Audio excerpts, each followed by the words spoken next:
मोदी जी की रैली हरियाणा में बीजेपी का माहौल बना देगी, बीजेपी कमबैक करेगी, बीजेपी कांग्रेस को एक स्ट्रॉन्ग चैलेंज देगी, चुनौती देगी।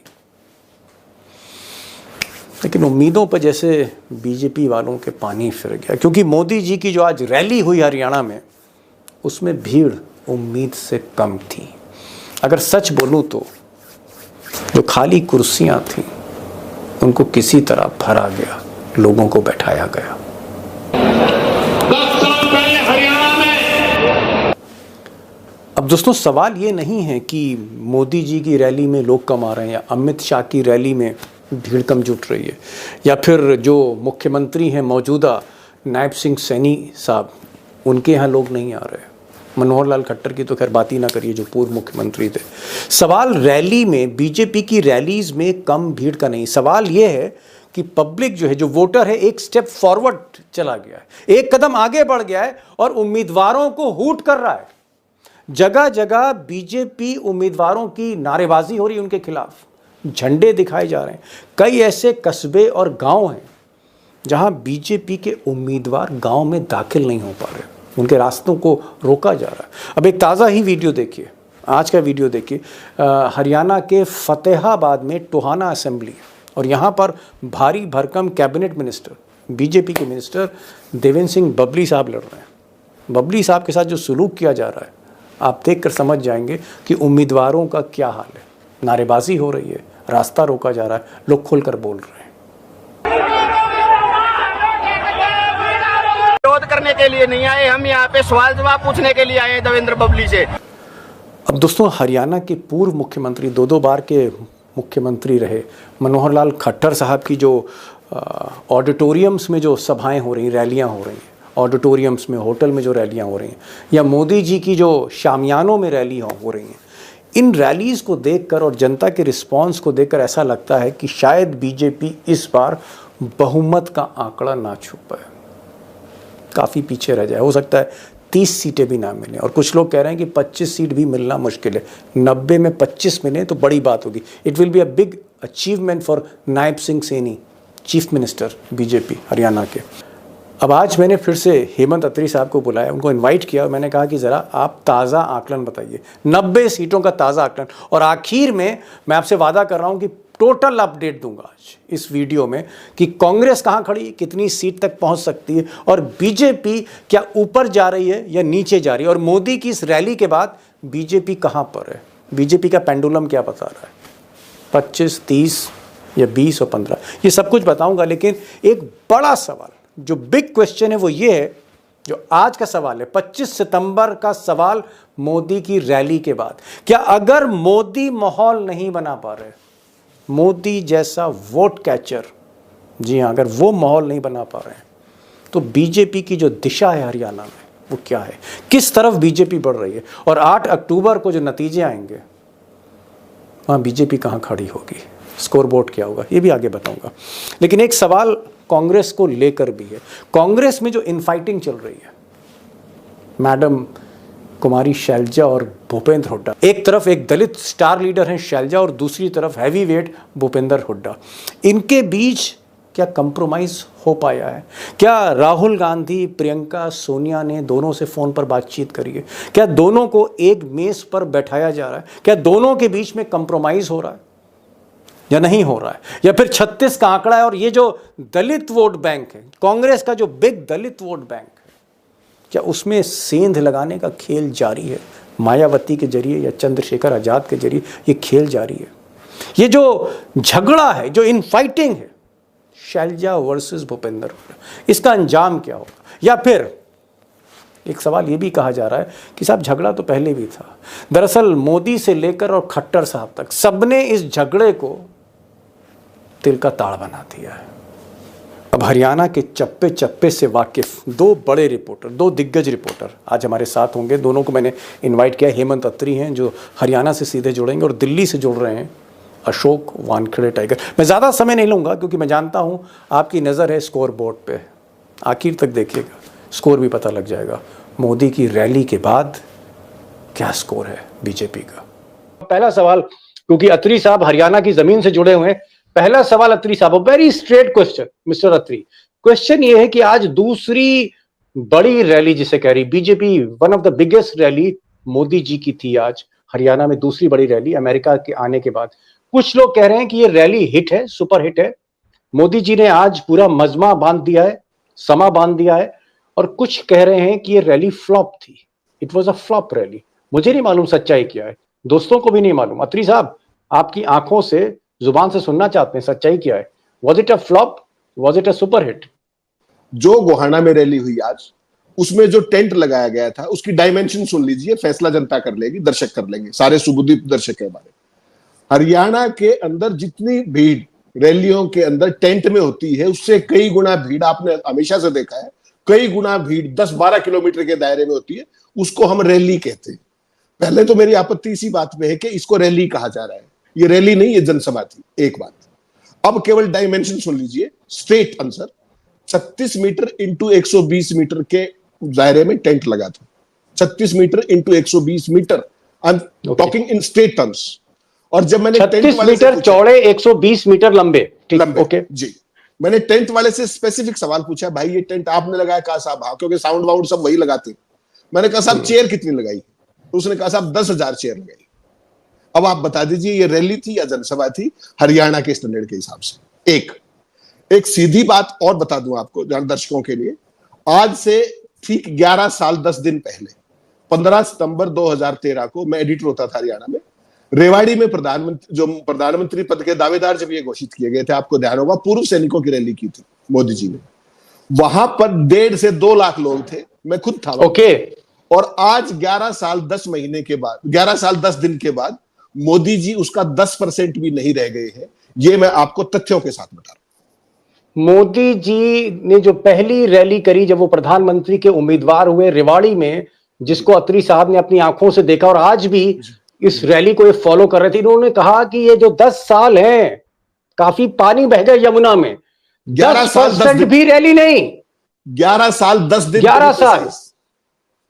11 साल। टाइगर क्या कह रहे हैं कि 11 साल बाद की जो रैली है प्रधानमंत्री की, थर्ड टाइम प्राइम मिनिस्टर, ये कह रहे हैं 10% भी नहीं थी मोदी की फर्स्ट रैली जो हरियाणा में हुई थी। What is this? Deepak ji, मैं आगे एक थोड़ा सा और ऐड करता हूं, यदि मैं गलत हूं तो हेमंत भाई मुझे करेक्ट करे। ये 22 विधानसभा से लाए हुए लोग थे, 22 विधानसभा से लाए हुए लोग 10,000 भी नहीं हुए, तो आप समझ जाइए क्या 1,000 लोग भी नसीब नहीं है? 500 उम्मीद 500 भी लोग नसीब नहीं है। अरे तो टाइगर ये बताइए, आप कह रहे हैं कि साहब शामियाने में रैली हो रही जो नहीं होनी चाहिए, तो हरियाणा की बसें कहां गई? हरियाणा के ट्रैक्टर कहां हैं? ट्रॉलियां क्या हैं? वो जो हुजूम लगता था, रैलियां तो हरियाणा की मशहूर हैं। किसान घर से निकलने की जरूरत तो करे। जो हेमंत भाई ने पिछले एपिसोड में आपके साथ शेयर की थी बातें, वो जब अब हमारी टीम घूम रही है वहां पे, जब पूछ रहे हैं, तो उनने मुझे इतनी बड़ी लिस्ट बताई, शायद ही कोई बीजेपी का उम्मीदवार है जो गांव में जा पा रहा है। एक जगह एक मंत्री जी गए, लोगों ने हाथ खींच के कार से बाहर निकाला, कार के सामने लोग खड़े हो गए, बोले चल इस कीचड़ में, तुझे समझ में आ जाएगा क्या होता है कीचड़। और लिटरली उसको कीचड़ में चलाया। बीजेपी के उम्मीदवार को, बीजेपी के उम्मीदवार जो मंत्री है, माय गॉड। उसके बाद खट्टर साहब तो आज ये जनसभा कह रहे हैं, खट्टर साहब तो बर्थडे पार्टी और किटी पार्टी को आजकल एड्रेस कर रहे हैं। एक कोई धर्मशाला थी, उसके अंदर खट्टर साहब एड्रेस कर रहे थे, 300-400 लोग होंगे। उसमें खट्टर साहब ने कहा कि यहां से जो उम्मीदवार जीतता है वही सरकार बनवाता है। तो एक लड़का तो बोले आप बताओ यहां से उम्मीदवार जीतेगा कि नहीं जीतेगा, सरकार बनेगी कि नहीं बनेगी। जब ये सवाल पूछा तो एक लड़का युवा था, उसने हाथ खड़ा करके कहा, सुनिए खट्टर साहब, बीजेपी की सरकार हो सकता है बन जाए, लेकिन यहां का उम्मीदवार सिरसा का किसी हालत में नहीं जीतेगा। ये बीजेपी का कार्यकर्ता बन रहा है। तो खट्टर साहब इतने गुस्से में आ गए, उन्हें लोगों को बोला इसको धक्के मार के निकालो बाहर। अत्री साहब, माय क्वेश्चन इज कि अगर ये मोदी की सेकंड रैली, पहली रैली फ्लॉप, सेकंड रैली भी अगर आपको लग रही है कि उस तरह का क्राउड नहीं है, उस तरह का माहौल नहीं है, और मिस्टर खट्टर जो हैं वो अभी भी मिस्टर इंडिया बने हैं, नहीं उनका कहीं पता लग रहा है। आज भी मोदी जी ने खट्टर के बारे में कुछ नहीं कहा, खट्टर मोदी जी के मंच पे नहीं थे। कंगना रनावत ने बाकी कसर जो है पूरी करी दी, उन्होंने कहा कि ये काले कानून वापस होने चाहिए। बीजेपी में एक इंडिसिप्लिन दिख रहा है। आपको क्या लग रहा है कि बीजेपी किस दिशा की तरफ बढ़ रही है? अगर मोदी जी जैसा मांझी इस नाव को नहीं संभाल पा रहा तो बीजेपी की नाव का फिर क्या हाल होने वाला है 8 अक्टूबर को? दीपक जी, मोदी जी जो है ना वो चढ़ती कला के मांझी हैं, डूबती नैया के मांझी नहीं है, माफ कीजिएगा। आज ओहो, इसको फर्क समझना पड़ेगा आपको। तो बेसिकली आपने कहा कि खट्टर साहब गायब हो गए। मैंने खट्टर साहब को ढूंढ लिया है, आपके दर्शकों के लाभ के लिए बता दूं। जिस समय ढूंढ लिया मैंने उनको, और पूरी जिम्मेदारी के साथ, जिस समय मोदी जी, एक इनाम तो बनता है आपको फिर। जिस समय मोदी जी गोहाना में इतनी भारी जनसभा कर रहे थे, रैली में नहीं कहूंगा उसको, उस समय माननीय मनोहर लाल खट्टर जी, जो उनके बाल सखा, उनके लंगोटिया यार, उनकी तमाम चीजें, उनके चेले, परम शिष्य, उस समय मनोहर लाल जी नारायणगढ़ के अंदर, जो नायब सिंह सैनी की पिछली कंस्टिट्यूंसी थी 2014 में जी, वहां के मिलन पैलेस के अंदर एकत्र हुए उनके समर्थक, और वहां उसके साथ ही ग्राम देवता का एक बैंकेट हॉल है जिसको खेड़ा बोलते हैं। उस समय माननीय मनोहर लाल जी 400 लोगों की भारी भरकम रैली को संबोधित कर रहे थे। उसको मैं रैली कहूंगा। ये बीजेपी के नए स्टैंडर्ड्स है, ये नए डेराइव्ड स्टैंडर्ड्स है। और माफ कीजिएगा, आज से ठीक 11 दिन पहले, आपको याद होगा 14 सितंबर को उसी कुरुक्षेत्र में उन्होंने रैली की थी, जिसका एक धार्मिक संदर्भ भी है। जैसे आपका अयोध्या का संदर्भ है, वैसे ही वहां का संदर्भ है। वहां पर 5000 आदमी आए थे, मैंने बताया। उसके बाद हमने वीडियो भी दिखाई सारी। आज भी आपके पास एक्सक्लूसिव वीडियो है उस रैली की, मैंने भेजी आपको। अब समझिए असली खेल क्या है। ये था आज जाट लैंड। उस दिन कहां था? उस दिन बीजेपी का कोर लैंड था, जीटी रोड बेल्ट, कुरुक्षेत्र।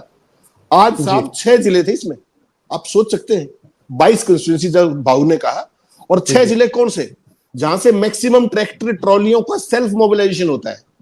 वो जिले कौन से हैं? सोनीपत, रोहतक, पानीपत, जींद, झज्जर और रेवाड़ी। उसी रेवाड़ी में जहां 1.5 लाख की रैली की थी। आज नरेंद्र मोदी यहां क्यों खड़े हो गए आकर के? आपने सोचा है कभी? इसका केवल और केवल एक कारण है। दीपक जी, आप दोनों सीनियर साथी हैं। प्रधानमंत्री जी ने पीएम बनते ही 2014 में एक परिपाटी शुरू की थी। अपने यूजलेस चेलों को, वर्थलेस चेलों को, रूथलेस और होपलेस चेलों को मुख्यमंत्री पद पर प्रोजेक्ट करने की, उनको जबरदस्ती थोपने की। That is what you called parachute chief ministers. And this campaign started from nowhere, from Haryana first. उसके बाद महाराष्ट्र देवेंद्र फडणवीस, उसके बाद झारखंड। तीनों हमारे इकट्ठे चुनाव होते हैं। रघुवर दास। इस बार इकट्ठा चुनाव नहीं हो रहा, क्योंकि वन नेशन वन इलेक्शन हो गया, तो इस बार अलग अलग चुनाव कराना पड़ता है।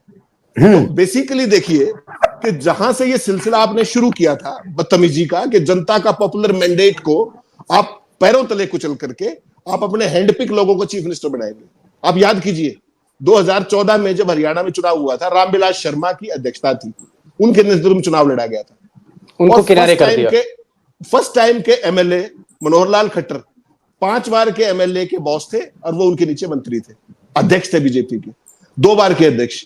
1970 में दीक्षा ली। मोदी जी तो 76 में आए हैं आरएसएस में भी, और आज उनका जीते जी बीजेपी। हेमंत अत्री जी, मैं एक थोड़ा सा अंडरलाइन कर दूं अपने दोस्तों के लिए। हेमंत जी ने एक बहुत इंपॉर्टेंट बात कही है कि मोदी जी ने अपनी पसंद के लोग, जिनका मुख्य धारा की राजनीति से बहुत ज्यादा लेना देना नहीं था, जो उस वक्त सबसे लोकप्रिय लोग नहीं थे, उनको आपने मुख्यमंत्री की कुर्सी में बैठा दिया। पहली गलती मनोहर लाल खट्टर, जो एक टॉप पॉलिटिशियन नहीं थे, मोदी जी के खास थे, इसलिए उनको हरियाणा का मुख्यमंत्री बनाया। देवेंद्र फडणवीस को बनाया, नितिन गडकरी को किनारे किया, मुख्यमंत्री बना दिया। झारखंड में कई बड़े नेता थे बीजेपी के, उनको किनारे कर रघुवर दास को बनाया। तो मोदी जी ये जो मित्रवाद चला रहे थे इस पार्टी में, उसका खामियाजा आज वो भुगत रहे। हेमंत जी, एक चीज और पूछना चाहेंगे, आपको क्या लगता है कि मोदी जी की रैली से बहुत उम्मीदें थी कि बीजेपी जो तकरीबन 20 सीटों पर खड़ी है, ये आगे बढ़ेगी, ये 25 सीट तक पहुंचेगी, ये 30 सीट तक पहुंचेगी, इस तरह की भी बातें हो रही थी। क्या आपको लगता है 20 से 25 की जगह नीचे आ सकती? क्योंकि आज की रैली को आप कह रहे कि आपको गर्मजोशी नहीं दिखी। दीपक जी, मैंने आपको एक बात कही थी कि हरियाणा में आपको कुछ करने की जरूरत नहीं है। मोदी और खट्टर को घुमा दीजिए पूरे हरियाणा में,